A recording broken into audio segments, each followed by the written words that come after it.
Now, it started as groups of gamers gathering at conventions to play the likes of Counter-Strike and Call of Duty competitively, but now eSports has spawned in a multi-million-pound industry with a global audience of about 320 million fans. It could be burnished further. The Paris Olympic bid team have said it wants to explore making eSports a medal event in the 2024 Games. Is that a gimmick or is it a serious goer? Joining us now, the Global Brand Director of Stuff magazine, Guy Cocker. Guy, thanks for coming in. We were just talking when the last item was running about whether our children watch things like Minecraft being commentated on laptops. I don't. But some of my children do. Yeah, and I'm sure everyone that's watching, if they've got kids, they'll be watching video games being played on YouTube. There are people that are making entire careers, doing way better than me at least. Yeah, I'm doing okay, but you know, they're earning hundreds of millions of pounds, well, they're not earning hundreds of millions of pounds. They're earning a lot of money. They're earning millions of pounds. But this sort of speaks to a generational gap, I think, between sort of myself. Even I'm 35. I find it slightly odd watching video games, but there's an audience predominantly of under 25s that just find it very natural. Instead of watching traditional TV, they'll go online, watch their favourite stars playing Minecraft or Counter-Strike, and they get absorbed in the whole sort of sporting theatrics of it. And in many ways, it's very much like traditional sports. There are people that have sprung up that will commentate over these matches, that will do pre and post match analysis. And it's really just, it's the same idea. You're watching people who are very good at playing games and sort of learning from them and seeing how they play the game. And it's also as entertainment as well. So it's a very big growth industry. Except, Guy, it isn't a sport, is it? It involves absolutely no athleticism, apart from perhaps a very mobile thumb.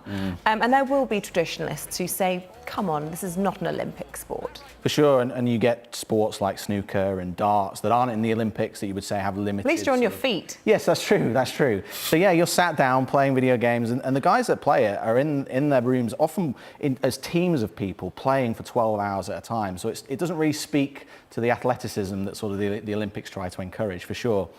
But you know, it's starting in terms of actually, you know, televising it. BBC Sports have started broadcasting eSports tournaments that have been happening here in the UK. There's not the Asian Olympics, but there's an Asian kind of Olympic equivalent where they've already started introducing eSports, and it's going to be a medalled event in 2020. Even bookmakers were offering bets as far back as 2015 that eSports would be in the Olympics by 2030. Guy, come on, we've got to stop this. I wish we should have had your thumb action in earlier. Yeah, sorry, I was trying to think. But you know, it's the antithesis of sport, isn't it? It's about as far removed from the Corinthian ideal of sport as it's possible to be.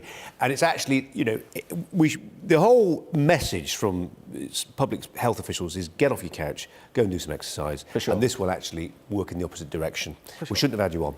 Well, I've been at the Copper Box watching live eSports before, and it is possible. I know it sounds silly, but it is possible to kind of get wrapped up in it and start cheering and enjoying it. So, yeah, there's hope for the And it is a huge, I mean, you know, lest we forget, there are, I don't know how many jobs in the UK dependent on this, but it is one of the absolute success stories of the last decade, well, last 2 decades, in terms of the creative industries upon which so much of our economy now depends. Yeah, absolutely. I mean, you're getting tax breaks for the video game industry now, which sort of recognise it as a genuine creative industry.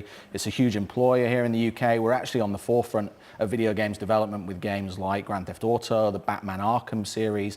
Britain is looked on as a real leader in the video games industry on a global stage. So, you know, as strange as it can seem, people watching video games, it's a big industry, a very creative industry, and it's recognised by people like the BAFTA organisation now as well. Guy Cocker from Stuff magazine, thanks very much indeed. Thank you.